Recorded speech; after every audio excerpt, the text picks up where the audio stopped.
Praise Lord. ദൈവനാമത്തിന് മഹത്വം ഉണ്ടാകട്ടെ. വീണ്ടും വരുന്നവനായ യേശു ക്രിസ്തുവിന്റെ അതിപരിശുദ്ധ നാമത്തിൽ എന്റെ സ്നേഹവന്ദനം. ചില നാളുകളായി മെസ്സേജ് ചെയ്യാതെ ഇരിക്കുകയായിരുന്നു. ഇന്ന് വീണ്ടും ദൈവസന്നിധിയിൽ ദൈവത്തിന്റെ വചനത്തെ നിങ്ങളുടെ മുമ്പേ ഷെയർ ചെയ്യുവാൻ ഞാൻ ആഗ്രഹിക്കുന്നു.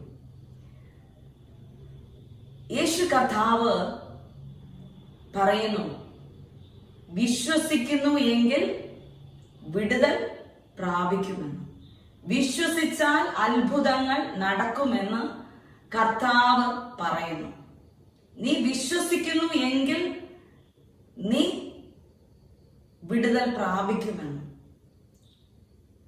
യേശു കർത്താവ് അനേകം രോഗികളെ സൗഖ്യമാക്കിയത്, അനേകം പാപത്തിൽ ആഴ്ന്നുകിടന്ന വ്യക്തികളെ വിടുവിച്ചത് ഒക്കെ അവർ വിശ്വസിച്ചത് കൊണ്ടാണ്.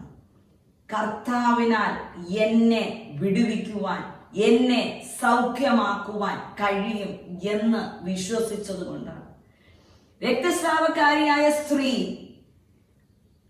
അവളുടെ വസ്തുവകകളെല്ലാം വിറ്റ്, അവൾക്കുള്ളതെല്ലാം വിറ്റ്, അവളുടെ കുടുംബജീവിതം വരെ അവൾക്ക് നഷ്ടപ്പെട്ട്, അവളുടെ മക്കളെ നഷ്ടപ്പെട്ട്, ബന്ധുക്കളെ നഷ്ടപ്പെട്ട്, എല്ലാവരും അവളെ തള്ളിക്കളഞ്ഞു അവളുടെ രോഗം നിമിത്തം. പണ്ട് കാലത്ത് രക്തസ്രാവക്കാരിയായ സ്ത്രീയെ ഭവനത്തിൽ പാർപ്പിക്കത്തില്ല, പാളയത്തിന് പുറത്തെ പാർപ്പിക്കത്തുള്ളൂ. കാരണം അവൾ ശാപഗ്രസ്ത എന്നാണ് കണക്കാക്കുന്നത്. അപ്പോൾ കുടുംബം കൈവിട്ടവൾ, ആരും സഹായത്തിനില്ലാത്തവൾ, അവൾ യേശു കർത്താവ് ചെയ്യുന്ന വീര്യപ്രവർത്തികൾ, യേശു കർത്താവ് പലരെയും സൗഖ്യമാക്കിയത് അവൾ അറിഞ്ഞിട്ട് അവൾ ഹൃദയത്തിൽ ചിന്തിച്ചു, വിശ്വസിച്ചു, ഉറപ്പിച്ചു. എനിക്ക് ആൾക്കൂട്ടത്തിന്റെ ഇടയിൽ പരസ്യമായി കടന്നു പോകുവാൻ കഴിയത്തില്ല. കർത്താവിനോട് ചെന്ന് എന്നെ സൗഖ്യമാക്കണമേ, എന്നെ വിടുവിക്കണമേ എന്ന് പറയുവാൻ അവൾക്ക് സാധിക്കില്ല. കാരണം മറ്റുള്ളവർ കണ്ടാൽ അവളെ പ്രയാസപ്പെടുത്തും, അവളെ ഉപദ്രവിക്കും. കാരണം ശാപം പിടിച്ച രോഗം ബാധിച്ചവളാണ് അവൾ. അതുകൊണ്ട് അവൾ രഹസ്യത്തിൽ ആൾക്കാർ കാണാതെ തറയിലൂടെ ഇഴഞ്ഞ് ആ ആൾക്കൂട്ടത്തിന്റെ ഇടയിലൂടെ കടന്നു ചെന്നാണ് അവൾ എന്താണോ മനസ്സിൽ പറഞ്ഞത്, ഞാൻ അവന്റെ വസ്ത്രത്തിന്റെ തൊങ്ങലിൽ ഒന്ന് തൊടും, അപ്പോൾ ഞാൻ സൗഖ്യം പ്രാപിക്കും എന്ന് അവൾ വിശ്വസിച്ചു. അവൾ ഹൃദയത്തിൽ വിശ്വസിച്ചുകൊണ്ട് അവൾ ചെന്ന് അവൾ വിശ്വസിച്ച പ്രവൃത്തി, അവൾ എന്ത് ചെയ്താൽ അത്ഭുതം പ്രവർത്തിക്കും, അവളുടെ ജീവിതത്തിൽ വിടുതൽ ലഭിക്കും എന്ന് അവൾ എപ്രകാരം വിശ്വസിച്ചോ അപ്രകാരം അവൾ കടന്നു ചെന്ന് യേശുവിന്റെ ആ വസ്ത്രത്തിന്റെ തൊങ്ങലിൽ തൊട്ടപ്പോൾ അവിടെ യേശുവിൽ നിന്ന് സൗഖ്യത്തിന്റെ അശക്തി പുറപ്പെടുവാനിടയായി തീർന്നു. പുറപ്പെട്ട് അവളിലേക്ക് കടന്നു ചെന്ന് അവൾക്ക് വിടുതൽ ലഭിക്കുവാനിടയായി തീർന്നു. അപ്പോൾ കർത്താവ് പറയുവാനിടയായി, ആ അത്രയും തിക്കും കൂട്ടവും തിരക്കും പേടിച്ചിരിക്കുമ്പോൾ പലരും തട്ടയും മുട്ടയൊക്കെ ചെയ്യും. നമ്മൾ തിരക്കിലൂടെ കടന്നു പോകുമ്പോൾ നമ്മുടെ ശരീരത്തിൽ ആരും തട്ടാതെയാണോ പോകുന്നത്? പലരും തട്ടും. ആര് തട്ടിയെന്ന് നമുക്ക് പറയാൻ പറ്റും? എന്തിന് തട്ടിയെന്ന് ചോദിക്കാൻ പറ്റുമോ? ഒന്നിനും പറ്റത്തില്ല. എന്ത് നിങ്ങൾ എന്നെ തട്ടിയേ എന്നൊന്നും സംസാരിക്കാൻ പറ്റില്ല. അത്ര തള്ളും തിക്കും നിറഞ്ഞ ആ സമയത്ത് യേശു കർത്താവ് ചോദിച്ചു, എന്നെ ആരാണ് തൊട്ടത് എന്ന്. അപ്പോൾ ശിഷ്യന്മാർ പറഞ്ഞു, പ്രഭുവേ, റബി, ഇത്രയും തിരക്കിന്റെ ഇടയിൽ ആര് തൊട്ടെന്ന് എങ്ങനെ അറിയാൻ പറ്റും? പലരും തൊട്ട് കാണത്തില്ലേ? ഇല്ല, എന്നെ ഒരാൾ തൊട്ടു, എന്റെ ശരീരത്തിൽ നിന്ന് ശക്തി പുറപ്പെട്ടു എന്ന് പറയുവാനിടയായി തീർന്നു. അപ്പോൾ യേശു കർത്താവ് നോക്കിയപ്പോൾ ഒരു സ്ത്രീ അവന്റെ വസ്ത്രത്തിന്റെ തൊങ്ങലിൽ തൊട്ടിരിക്കുന്നത് കാണുവാനിടയായി തീർന്നു. അപ്പോൾ യേശു കർത്താവ്, നിന്റെ വിശ്വാസം പോലെ സംഭവിക്കട്ടെ എന്ന് പറഞ്ഞ് നിന്റെ പാപങ്ങളെ ഞാൻ മോചിച്ചു തന്നിരിക്കുന്നു എന്ന് അവിടെ കർത്താവ് പറയുവാനിടയായി തീർന്നു. അങ്ങനെ അവൾ വിശ്വസിച്ചതുപോലെ അവൾക്ക് സംഭവിക്കുവാനിടയായി തീർന്നു. അതുപോലെ തന്നെയാണ് യായിറോസ് തൻ്റെ മകൾ മരിച്ചു എന്ന് പറഞ്ഞപ്പോൾ, ഭൃത്യന്മാർ കടന്നു വന്ന് മരിച്ചു എന്ന് പറഞ്ഞപ്പോൾ അത് യേശു കർത്താവ് കേട്ടിട്ട്, നിന്റെ മകൾ മരിച്ചിട്ടില്ല, നിന്റെ മകൾ മരിച്ചിട്ടില്ല, അവൾ ഉറങ്ങുകയത്രേ ചെയ്യുന്നത് എന്ന് പറയുവാനിടയായി തീർന്നു. എന്നിട്ട് യേശു കർത്താവ് അവിടെ ചെന്ന് ആ ബാലയെ എഴുന്നേൽപ്പിക്കുവാൻ ഇടയായി തീർന്നു. എന്തുകൊണ്ട്? അവന്റെ വിശ്വാസത്തെ കണ്ടിട്ട്. യേശു കർത്താവിന് തൻ്റെ മകളെ ഉയർത്തെഴുന്നേൽപ്പിക്കുവാൻ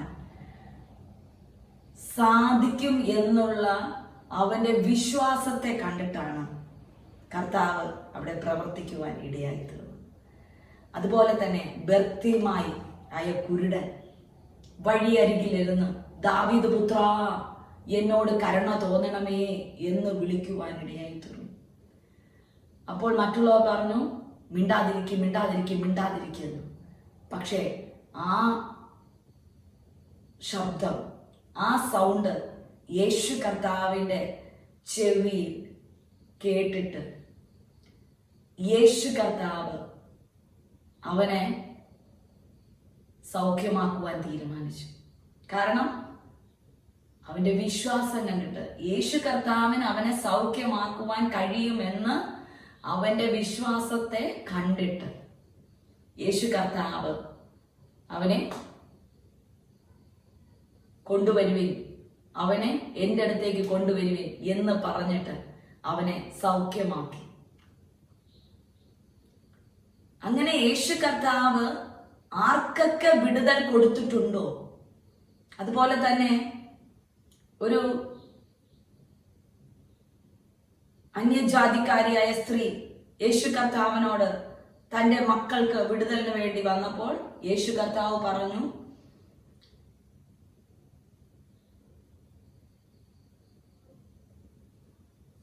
എനിക്ക് സാധിക്കുകയില്ല മറ്റുള്ളവരുടെ കാര്യം നോക്കാൻ. അപ്പോൾ അവൾ പറഞ്ഞു, മേശയിൽ നിന്ന് വീഴുന്ന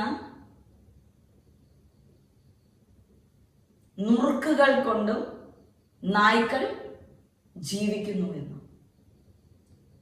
ആ പറഞ്ഞ വിശ്വാസത്തെ യേശു കർത്താവ് കേട്ടിട്ടാണ് അവളുടെ മക്കളെ യേശു കർത്താവ് വിടുവിച്ചതായിട്ട് നമുക്ക് കാണുവാൻ സാധിക്കുന്നത്. അത് മാത്രവുമല്ല, യേശു കർത്താവ് ഒരു ഭവനത്തിൽ പ്രസംഗിച്ചുകൊണ്ട് നിന്നപ്പോൾ അവിടെ ഒരു പക്ഷപാത രോഗിയെ, അതായത് കിടരോഗിയെ, സ്തംഭിച്ചു കിടക്കുന്നതായ വ്യക്തിയെ 4 പേർ ചേർന്ന് അവരുടെ വിശ്വാസം, ആ വ്യക്തി ജീവിതങ്ങൾ, ആ കൊണ്ടുവന്ന വ്യക്തി ജീവിതങ്ങളുടെ വിശ്വാസം, യേശുവിന്റെ മുമ്പേ ഇവനെ കൊണ്ടുപോയാൽ അവന് സൗഖ്യം ലഭിക്കും എന്നുള്ള വിശ്വാസത്തെ കണ്ടിട്ട് യേശു കർത്താവ് അവനോട് കിടക്കയെടുത്ത് പൊയ്ക്കൊള്ളുവാൻ പറഞ്ഞു. കിടക്കയെടുത്ത് പൊയ്ക്കൊള്ളുവാൻ പറഞ്ഞു. മകനെ, നിന്റെ പാപങ്ങൾ മോചിച്ചിരിക്കുന്നു, നീ കിടക്കയെടുത്ത് പൊയ്ക്കൊള്ളുക എന്ന്. ക്ഷണ നേരത്തിൽ തന്നെ അവൻ കിടക്കയെടുത്ത് പോകുവാനിടയായി. ഇവിടെയെല്ലാം നമുക്ക് കാണുവാൻ സാധിക്കുന്നത് കർത്താവ് സൗഖ്യമാക്കും, കർത്താവ് വിടുവിക്കും എന്നുള്ള വിശ്വാസം, അവരിലുള്ള വിശ്വാസം, അവർ വിശ്വസിച്ചത് അനുസരിച്ച് അവിടെ കർത്താവ് പ്രവർത്തിച്ചതായിട്ടാണ് നമുക്ക് കാണുവാൻ സാധിക്കുന്നത്. അപ്പൊ നമ്മുടെ ജീവിതത്തിലും പ്രശ്നങ്ങൾ, പ്രതികൂലങ്ങൾ എല്ലാം കടന്നു വരും. പല രീതിയിലുള്ള പ്രശ്നങ്ങൾ കടന്നു വരും. പക്ഷെ നാം വിശ്വസിക്കണം. അസാധ്യങ്ങളെ സാധ്യമാക്കുന്ന ദൈവത്തെയാണ് നാം വിളിക്കുന്നത്. അസാധ്യങ്ങളെ സാധ്യമാക്കുന്ന ദൈവം നമ്മുടെ ഏത് സാഹചര്യത്തെ മാറ്റുവാൻ കഴിവുള്ളവനാണ്. ആ ദൈവം നമ്മെ വിടുവിച്ച് നമ്മെ ബലപ്പെടുത്തുമെന്നും നാം വിടുതൽ പ്രാപിക്കുമെന്നും നാം വിശ്വസിക്കണം. നാം വിശ്വസിക്കുന്നതിനനുസരിച്ച് ദൈവത്തിന്റെ പ്രവൃത്തി നമ്മുടെ ജീവിതത്തിൽ നടക്കുവാനിടയായി തീരും. ദൈവം നിങ്ങളെ ഏവരെയും അനുഗ്രഹിക്കട്ടെ. വിടുതൽ വിശ്വാസത്തോടുകൂടി നിങ്ങൾ പ്രാപിക്കുവാൻ തക്കവണ്ണം ദൈവത്തിന്റെ വലിയ കൃപയും സാന്നിധ്യവും നിങ്ങളുടെ ജീവിതത്തിൽ പകരുമാറാകട്ടെ എന്ന് ഞാൻ പ്രാർത്ഥിക്കുന്നു. ആമേൻ.